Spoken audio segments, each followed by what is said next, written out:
Good, happy Tuesday morning, December 29, 2020, the last day of Tuesday of 2020.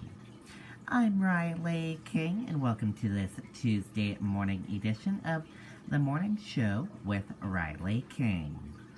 It's time to rise and shine and get this Tuesday off to a good start. Sit back, relax, grab a cup of coffee, and enjoy the morning show with Riley King. First up, we're going to begin with the COVID-19 updates from Johns Hopkins University in Medicine. Let's take a look at that right now.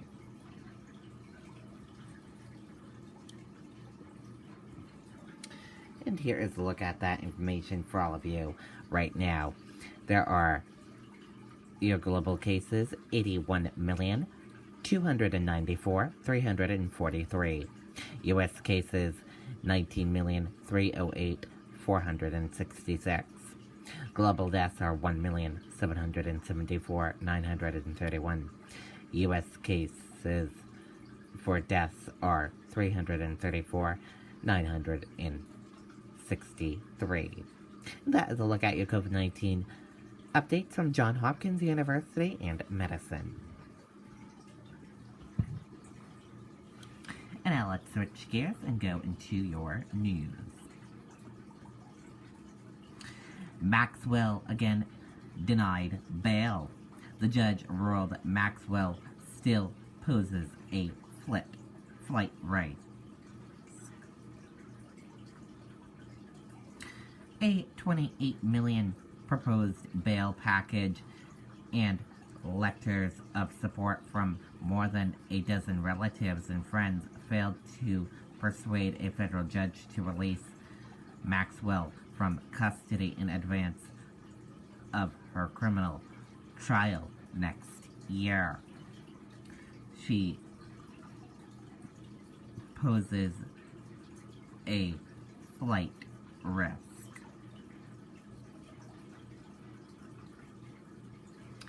House votes to override Trump's veto on defense bill. The House on Monday overwhelmingly voted to override Trump's veto on the must-pass sweeping defense policy bill known as the National Defense Authorization Act. The final vote was 322 to 87, receiving the two-thirds majority it required. There were 109 Republicans who voted to override the veto, and 20 Democrats voted to sustain it. The Senate is expected to hold its own veto override vote later this week. If the Senate also overrides the president's veto, it will be the first time Congress has successfully rejected the presidential veto during Trump's presidency. Shortly before the vote, GOP Rep. Mac Thornberry of Texas, the ranking member of the House Armed Service Committee, urged his colleagues to vote for the exact same bill they did before, emphasizing that not a common has changed. I would only ask that as members vote, they put the best interest of the country first, Thornberry said. There is no other consideration that should matter. The bill initially cleared both chambers of Congress with veto-proof majorities earlier this month. Trump then officially vetoed the bill last week because it didn't include a repeal of Section 230, a law that shields internet companies from being labeled for what is posted on their website by them or third parties. The bill also included a provision that would rename military bases named after Confederates which Trump opposed. The $740 billion bill includes pay raises for American soldiers, improvement in body armor for women, coronavirus relief, military housing improvements, and boosted sexual harassment prevention and response measures, among other items. It has passed both chambers of Congress for 59 years straight with strong bipartisan support. Some Republicans voted to sustain Trump's veto despite supporting the bill earlier this month. The defense bill must become law before noon, January 3rd, when the new session of Congress begins, or it will expire. Soldier charged in Rockford shooting may have PTSD. An attorney for a U.S. Army Special Force sergeant arrested in an apparently random shooting at an Illinois bowling alley that left 3 dead has told an internal hearing that her client may suffer from post-traumatic stress disorder. Southwest pulls threat of furloughs after relief bill signed. Southwest Airlines says it's not going to furlough workers in 2021 after all.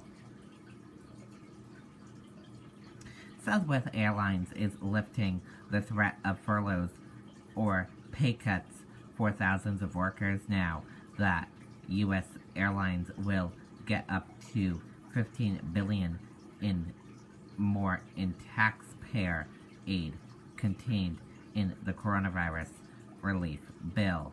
American and United Airlines, which together furloughed 32,000 employees in October, said Monday they will bring those workers back temporarily. Dow futures rise more than 100 points after Wall Street's record-setting jump on Monday. U.S. stock futures were high early Tuesday morning following a rally that lifted the major averages to fresh records.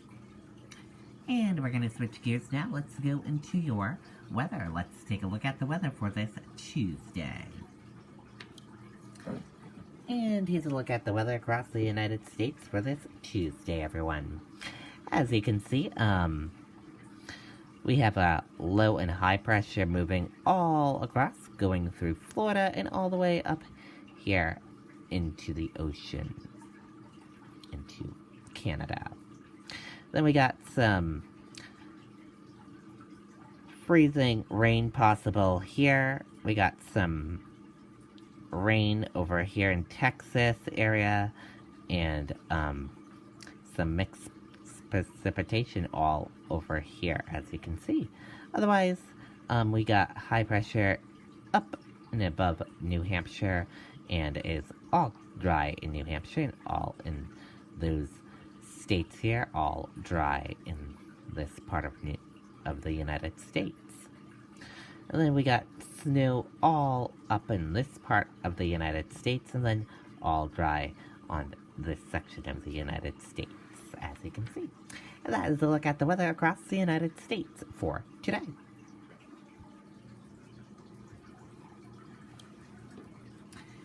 And we're going to switch gears now. Let's take a look at this video. A playful rescue fox happily bouncing on a trampoline. Let's take a look at this cool video.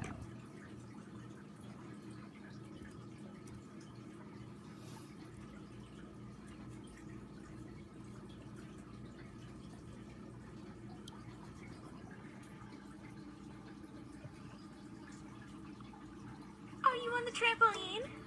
Are you on the trampoline? Are you a good boy? Who's a good boy? Who's such a good boy?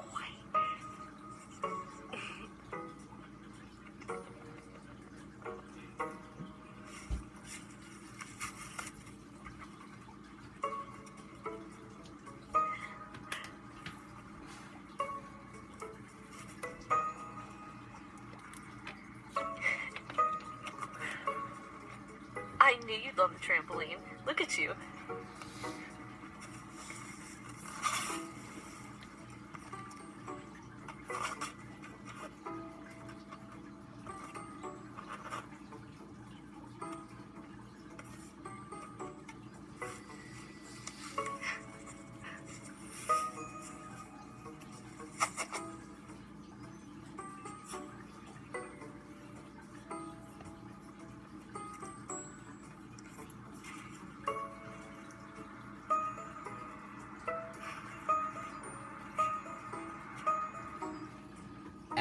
Okay, there you go. Very cool.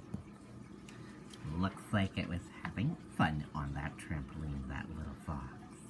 Cool, cool, cool. And now let's go into your entertainment news. And your entertainment news for today: Laurie Lachlan released from prison after less than 2 months. She got released from prison yesterday on Monday. Let's take a listen to that video from E! News.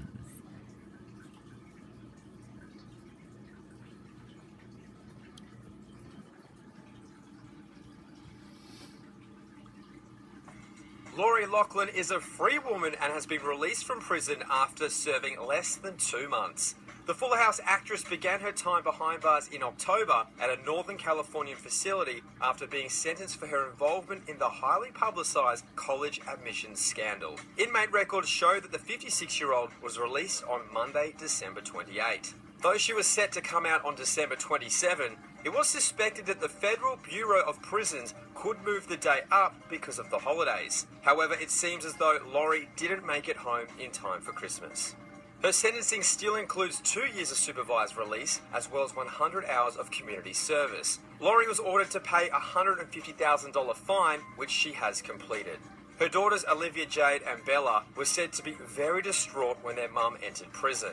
Sources close to Olivia told E! News in April that Olivia was also extremely embarrassed about the stage rowing photos she posed for as part of the plot to get her into the University of Southern California as an athlete.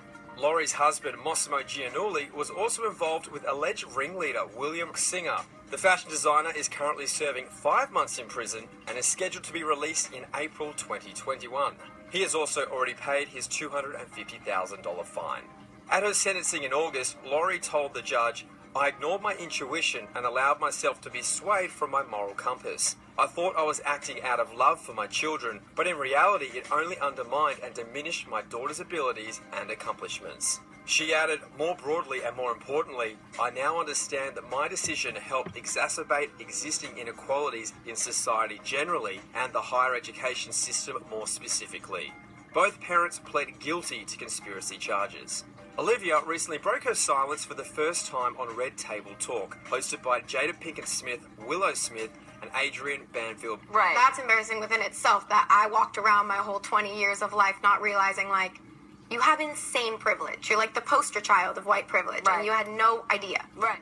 She has also apologised on behalf of her family for their actions. A source tells E! News that Olivia is vowing to do better as she tries to move on. Okay, and there you go on that video and that report. Gwen Stefani's kids be involved in wedding to Blake Shelton. Let's take a listen to that video from Access Hollywood.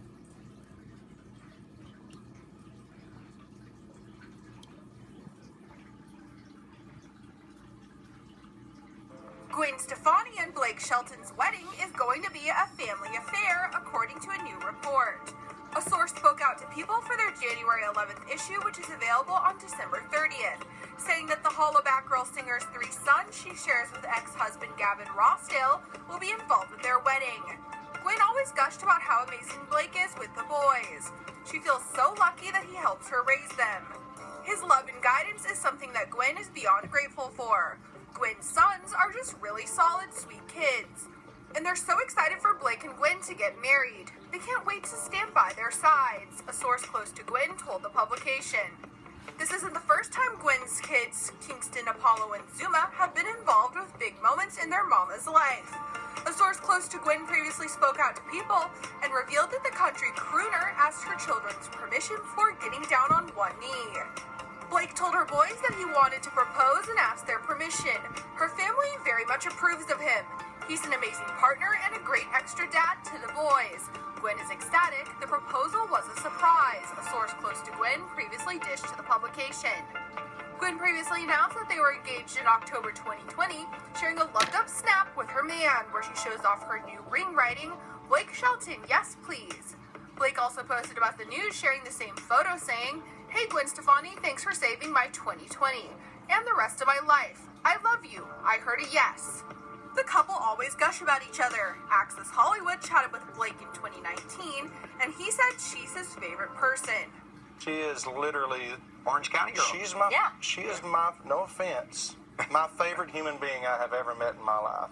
You guys are second and third. Thank you. Gwen is my favorite human I've ever known. Okay, and there you go on that video and that report. Very cool indeed. Can't wait to see that wedding. And now let's take a look at the celebrity birthdays for today, for December 29th. And happy birthday to all of these celebrities.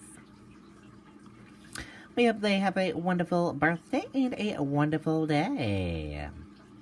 Happy birthday to all of these celebrities.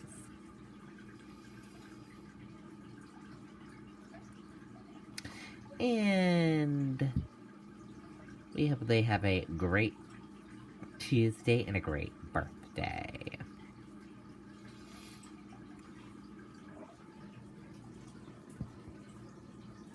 And that does it for this Tuesday edition of the morning show with Riley King. Thank you for watching and joining us for this Tuesday. Have a great rest of your day, and see you back here later on today with more broadcasts.